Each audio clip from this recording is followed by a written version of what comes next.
방송에서 제공하는 부동산 정보에 대해서는 방송사에서 책임지지 않습니다. 결과에 대한 책임은 투자자 개인에게 있습니다. 전국의 MBN 내일경제TV 시청자분 안녕하십니까, 이춘모입니다. 오늘은 36강입니다. 틈새 시장과 대세 시장에 대해서 이야기하고자 합니다.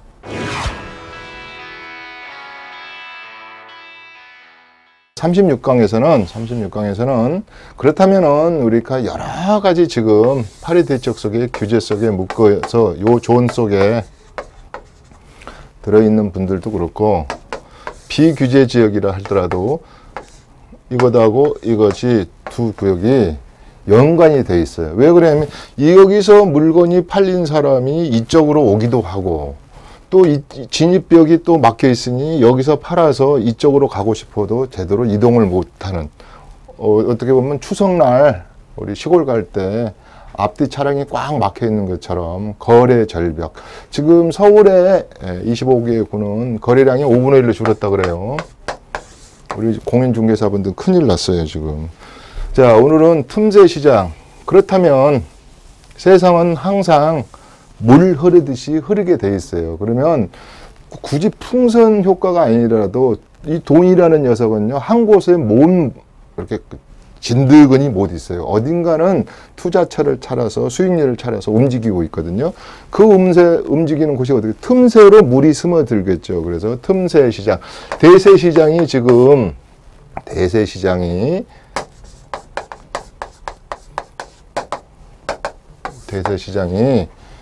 우왕좌왕 갈팡질팡 지금 혼돈의 시장입니다.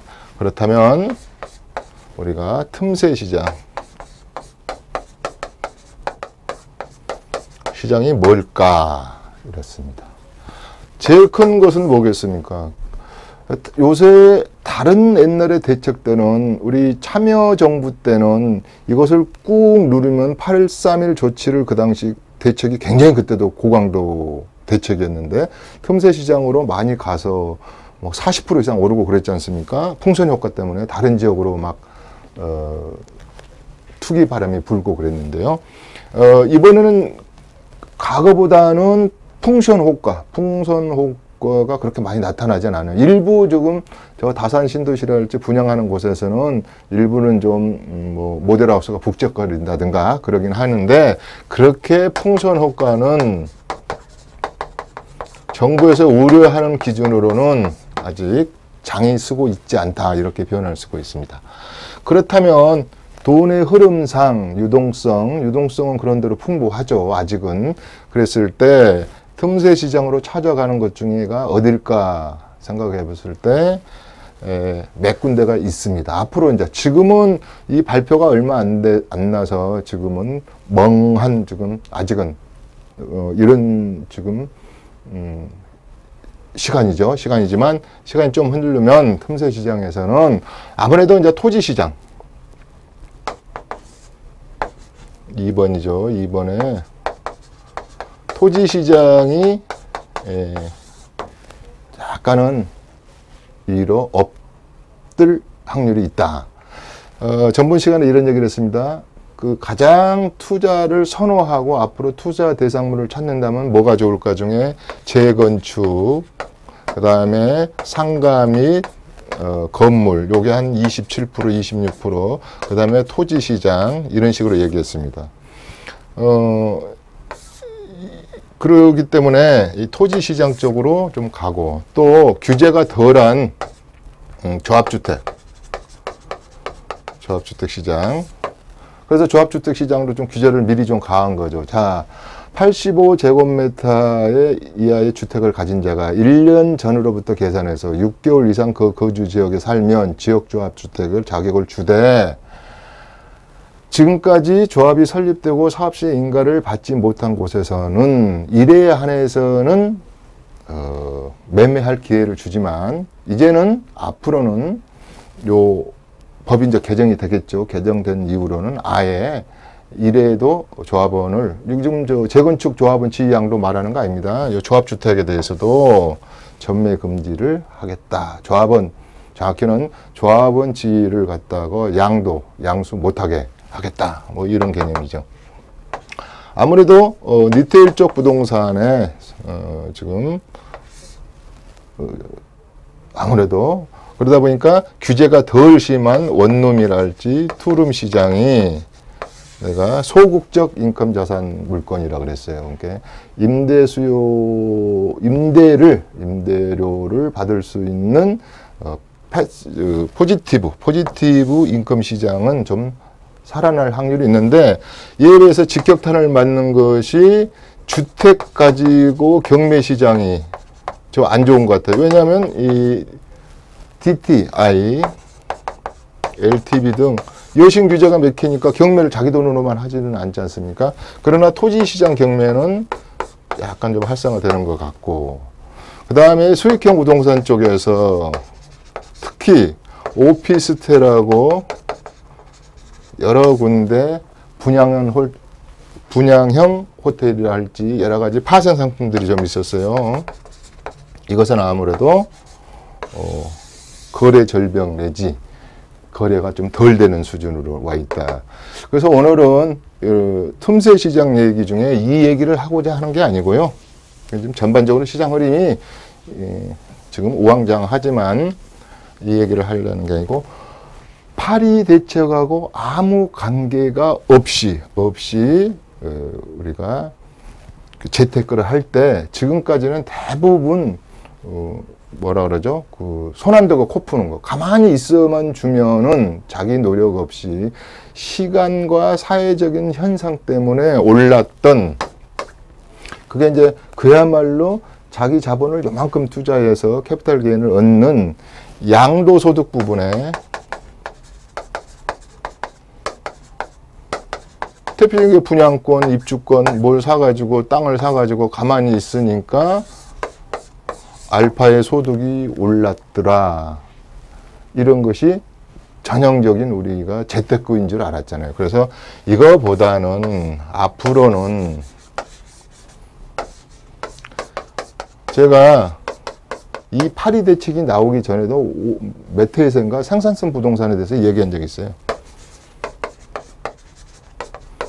생산성 부동산이라는 것은 두 가지 개념으로 나는 설명한다. 일단은 뭘 건설하고 만들어서 인컴 소득을 창출하는 그런 부동산이야말로 꼭 먹고 알 먹고 하는 시장이다. 이랬습니다. 그러면 이거의 대표적인 시장이 뭘까 그랬습니다. 그래서 제가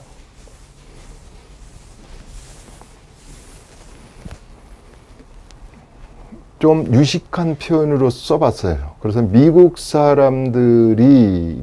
투자자들이 가장 앞으로 향후 10년, 20년 안정적으로 사업을 해서 사업소득이 많이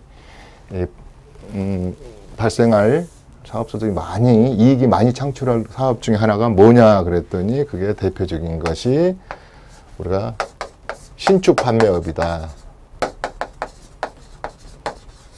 신축은 빌딩을 지을 수도 있고요. 그 다음에 이것도 뭐 미니 빌딩도 지을 수도 있지만, 여기서 말하는 것은 주택 부분의 판매업이다. 과거에 아까 캐피탈 게인을 얻었던 것은 이때인 것은 사고 팔고 하는 부동산 매매업이었어요.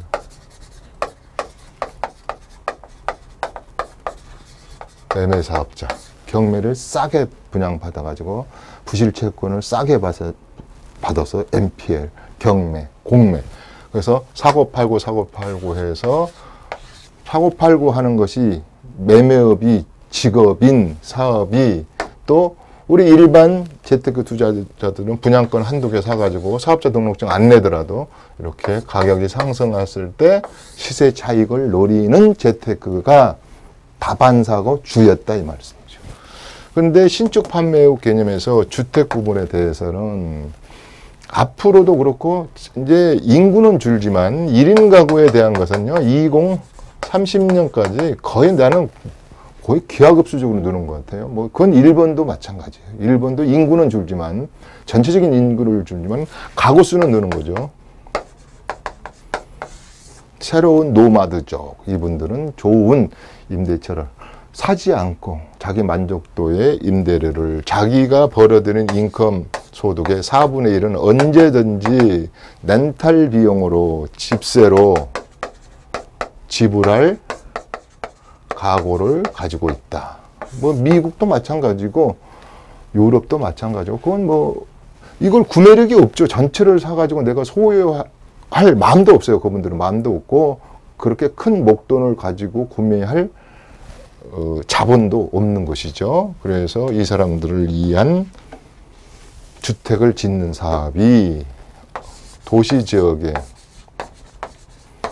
꽉 하우징 사업이다 그랬어요. 신축 주택을 신축 판매업이다 이랬습니다. 지금도 여유가 좀 있는 분들은 여기다가 다중주택을 짓는다든지 다가구를 짓는다든지 다세대를 짓는다든지 도시형 생활주택을 도생을 짓는다든지 이렇게 해가지고 하나의 빌딩, 미니 빌딩을 상업용 빌딩을 가지고 있는 분도 있고 상가를 가지고 있는 분들도 있지만 이렇게 주거용 렌탈하우스를 가지고 임대소득을 취하시는 분들이 많고 그렇게 하고자 하시는 분들이 굉장히 많아요. 왜 그러냐면 상가 같은 거 좀 잘못 사가지고 상권이 죽어버리고 상권이 이동해버리면 큰 돈은 들어가는데 세 안 놔주면 세입자도 죽고 나도 죽고 세입자는 또 권리금 때문에 죽고 또 장사 안 돼서 죽고 우리가 어떤 우리 자영업 비즈니스가 2년을 살아남는 것이 뭐 몇 프로가 안 된다고 할 정도로 또 그렇기 때문에 그러나 추우나 더우나 비가 오나 눈이 오나 자기 집 공간은 있어야 되지 않겠습니까? 그게 주택 부분에 대한 임대 사업입니다.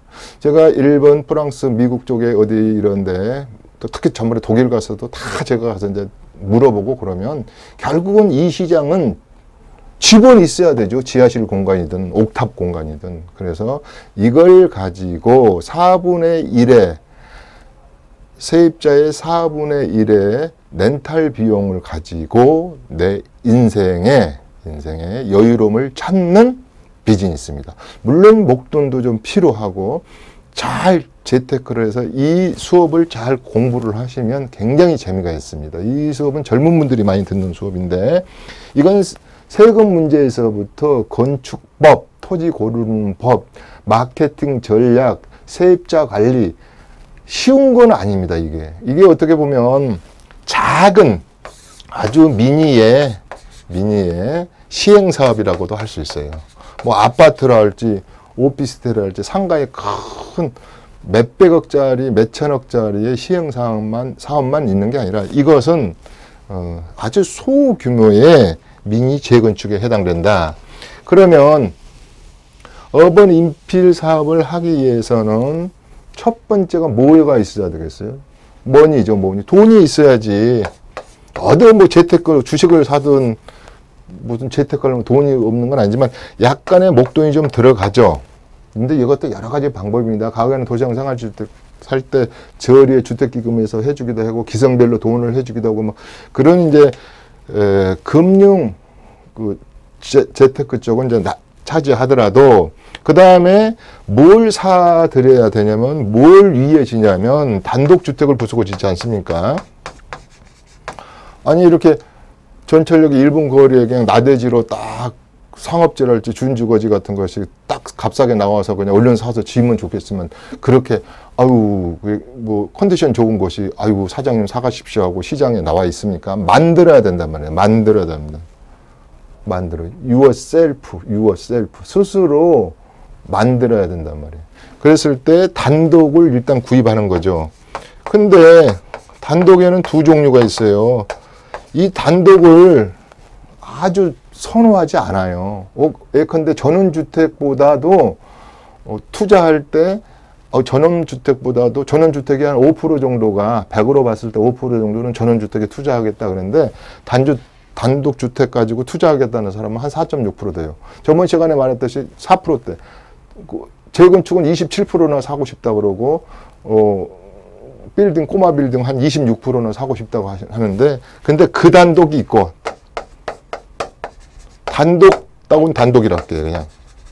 너무 또, 이것은 재정비 촉진구역, 뉴타운, 도정법에서도 들지 않고, 그냥 산꼭대기에 주민협의체를 만들어서 정부에서 소방도로 내주고 그랬을 때 그냥 그런 가치로서 단독. 근데 여기서 신축용 단독은 사실은 물건 구하기도 힘들고 그 지역을 사서 그래도 한 200평 사든가 적어도 120평 정도를 사든가 더 적다면은 60평 정도 사죠. 58평에서 60평 정도를 사는데 이 신축용 부동산의 어번 인필 하우징 사업의 제1조건은 역으로부터 2, 3분 거리란 말이에요. 그래서 이렇게 해서 많이들 지어졌지 않습니까? 그동안에 도시형 생활주택으로 해가지고 원룸, 투룸은 임대용으로 팔기 위한 것이 많았는데 저는 지금 이게 분양용이 아니고 제가 말하는 것은 분양용이 아니고 내가 전체 분양하지 않고 홀딩하고 있으면서 3분의 2는 전세를 줘서 땅값이랄지 건축비를 뽑고 3분의 1에서 밑에 요만한 상가 하나 깔고 위에 월세를 한 2개 정도 받다가 돈이 좀 모이면 또 전세를 월세로 전환하고 또 전세를 월세로 전환하는 가장에서 말하는 겁니다. 지금 우리 도시형 생활주택을 지어서 한 유니트당 한 유니트 파는 마케팅에 대한 그런 비즈니스가 아니고 이것은 전체를 통으로 가지고 있는 어번 인필 하우징 사업을 지금 말하는 거거든요. 그래서 이 단독 구입이 상당히 어렵단 말입니다. 그런데 그렇게 발품을 팔면 또 비싸지도 않아요. 과거보다는 많이 올랐죠. 과거에는 1,400, 1,500만 원 서울로 기준으로 해서 있지만 많이 올라온 거죠. 거의 2배 가까이 올랐다고 그래요. 2배 가까이는 아니라도 하여튼 2배 정도 올라온 것 같아요. 2009년도에 5월 4일 날 이전에는 이때가 도시형 생활주택이 탄생 생일날이거든요. 이때 나오는데 이때는 단독값이 헐했죠. 왜? 모든 관심이 뭐에 쏠려 있었냐면 아파트먼트하고 분양권하고 입주권하고 오피스텔하고 막 이쪽으로 쏠려 있어가지고 이거에 대해서는 그렇게 단독주택이 인기가 없었다. 그러나 신축용 단독주택은 인기가 있었다. 그렇게 본다면 지금 평균적으로 우리 9호선 라인을지 웬만하면 물론 3천만 원, 4천만 원 가는 것도 있습니다. 우리 강남 지역은. 근데 우리 B급 정도에서 강남을 제외한다면 지금 2,500만 원 선인데 요걸 한번 생각해 보시자고요. 그러면 이 가격이 비싼가 싼가를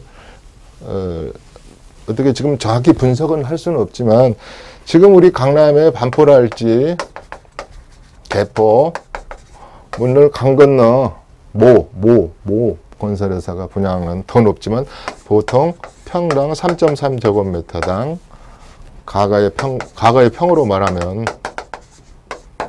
지금 거의 5천만 원대. 앤드 프리미엄 붙어 있지 않습니까? 그러면 6천만 원 정도를 주고 평당 지금 3.3제곱미터당 사들이고 있습니다. 그렇다면 단독을 지금 2,500만 원에 평당, 이게 꼭 뭐 서울에서만 그러겠습니까? 제가 이런 말을 했어요.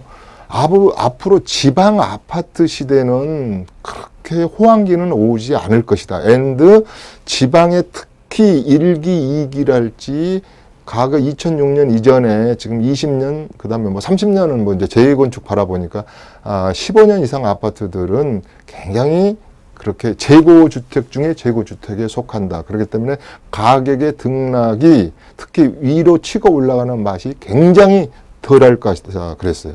그렇지만 지방에서 또 재테크 길은 있다. 우리가 흔히 말해서 6대 광역시 중에서도 새로운 지하철이 날 지역들이 있는데 그런 지역 중에 대표적인 게 대구가 3호선이 나면서 가격이 그 주변으로 굉장히 이런 어번 인필용 주택들할지 아파트 가격이 올랐거든요, 많이. 그 다음에 대전에서 반성역에서 또 세종시로 가는 역인데 그건 거리가 짧고 강주가 많이 남았다 그랬어요. 강주가 1호선을 중심으로 뺑 둘러 서클링 이런 또 지하철 노선을 준비하고 있고, 이런 지역에 지하철역이 정해진 지역에 1분 거리 내에 단독주택을 잘 발품을 팔아서 이제 이 사업을 하는 겁니다. 이 사업 중에 대표적인 게 1번 나는 분양으로 가버리겠다. 두 번째 일부 분양하고 건축비와 땅값을 해소하고 일부에 5분의 1이랄지 4분의 1만 내가 소유하면서 월세를 받겠다는 전략도 있고요. 3번은 전체로 통매각을 중심으로 이렇게 사업을 하신 분들도 있어요. 그래서 이 어번 인필 하우징 사업은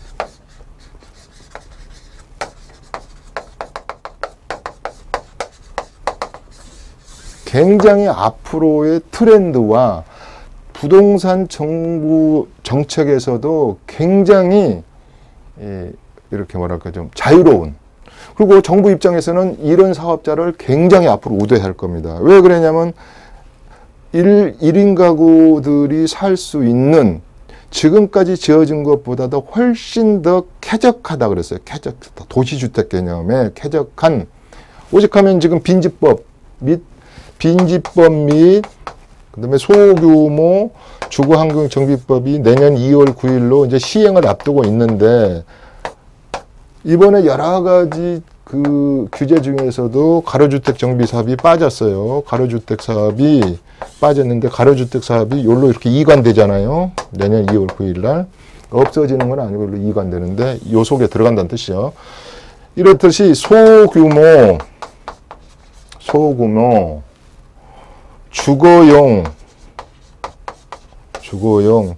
신축을 판매, 임대, 매각, 임대, 분양하는 사업이 굉장히 두각을 나타낼 거고, 규제도 없고, 그러려면 이것을 좀 잘 알아야 되겠죠. 그래서 일단은 과거에는 세 받는다 그러면 뭐만 생각했냐면 상가, 오피스텔, 빌딩, 미니 빌딩이죠. 미니. 이렇게 생각했는데 언젠가부터는 도시형 생활주택이라는 게 나오고, 그전에는 뭐 다중주택도 있었죠. 그래서 준주택 개념, 그 다음에 도생이라는 도시형 생활주택이 나오면서부터는 이제 이게 적은 스몰, 싱글이나 2인 가족을 위해서 이 주거를 목적으로 하는 사람들에게 렌탈하우스 개념의 사업을 해야겠다 한 것이 나온 지가요. 한 5년 됐어요, 5년. 근데 주로 지금까지는 90%가 분양 위주였다, 이 말이야. 분양 위주. 그러면 정부에서도 앞으로 많이 인센티브를 준다고 하잖아요. 지금 우리 원래 이 부동산 정책은 어디서 다뤄야 되냐면 청와대의 경제수석이 다뤄야 되는데, 지금 김수현 사회수석이 다루고 있잖아요. 이분이 종부세 만들고 현 문재인 정부와 가장 뭐랄까 그 참모진 중에 뭐 어떤 마인드가 같다고 할까요? 뭐 그런다고 보면 이분도 그랬어요. 이분 책이 하나 있는데요. 뭐 그런 말인데 뭔 책이라고는 하지 않지만, 이분도 이런 거, 그러니까 사회 계층을 통폐합해서 청년들에게 집을 빌려주고, 일부 지금 선진국에서는 그렇게 하죠. 그 다음에 리타이어 하거나 배모 부모들이 세제 혜택이나 다른 혜택을 받아서 둘이 공동관계. 일본은 그런다 그래요. 청년이 노인을 케어하면 너 집을 좀 아주 하면 5분의 1 값으로 렌트 해줄 테니까 나를 케어해주라. 그럼 그는 젊은 친구의 힘이 남아들어가는 힘으로 노인층을 케어하고, 일본은요, 지금 전체 부동산의 27%가 소유권이 누군지가 불분명해요. 그러다 보니까 전체적으로 지금 상속 증여했을 때, 특히 상속, 지금 이제 단카이 세대라는 단카이. 그 세대들이 이제 거의 이제 사망을 많이 하잖아요. 그렇기 때문에 한 120만 명, 130만 명씩 앞으로 이제 사망을 하게 되면 소유권이 불분명한 게 또 있고, 그 다음에 나이가 들어가니까 자기를 케어해 줄 사람들이 별로 없기 때문에 그렇게 이제 같이 통합형, 뭐, 오늘은 이제 그 얘기를 할 얘기는 아니지만, 그래서 아무튼 집을 짓는데 어떻게 지을 것이냐면, 어번 인필 사업을 어떻게 할 것이냐면, 어번, 그냥 약자로 써버리죠. 다 쓸까요?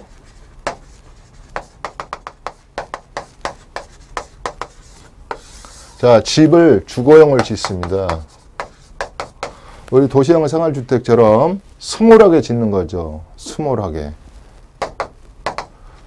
자, 이것은 단독을 싸게 사자는 얘기죠. 어번은 로케이션을 말하는 거죠. 전철역.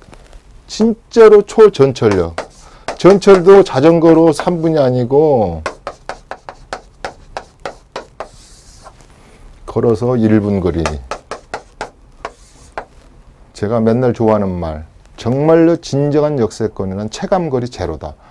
내려가지고 핸드폰 한마디 하고 있는데 벌써 집 앞에 와 있는 거리 내에 땅을 사서 잘 골라서 주거용으로 그 다음에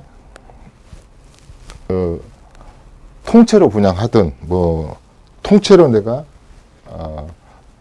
임대를 하든 부분 임대를 하든 이 사업이 앞으로 유럽이나 미국도 그렇고 이런 정도로 해가지고 마이클 블룸버그 시장 때 3번이나 했잖아요. 뉴욕 시장 3번 하면서 이런 식으로 5만 세대 이상을 지었어요. 그래서 지금도 이게 인기가 있어요. 그래서 지금의 도시형 생활주택보다 다세대보다는 좀 더 업그레이드된 더 하나 운이 좋고 정부의 서울시장이랄지 정부가 이 서민 대책을 위해서 인센티브를 좀 줘서 지금 허용 용적률이 우리 좀 이종 지역에서는 지금 한 200%, 198에서 200 정도. 그 다음에 건폐율이 지금 60, 3종에서는 50 정도인데 이것을 조금만 올려주면 한 층만 더 짓게 해준다든지 그럼 한 250 정도라 할지 건폐율을 좀만 더 한 70% 준다든지 요새는 그 주차장법이 많이 강화됐는데요. 이제 앞으로는 그렇게 홍콩이나 이런 데 가보면 어떻게 보면 차를 많이 안 가지려는 세대들도 있어요.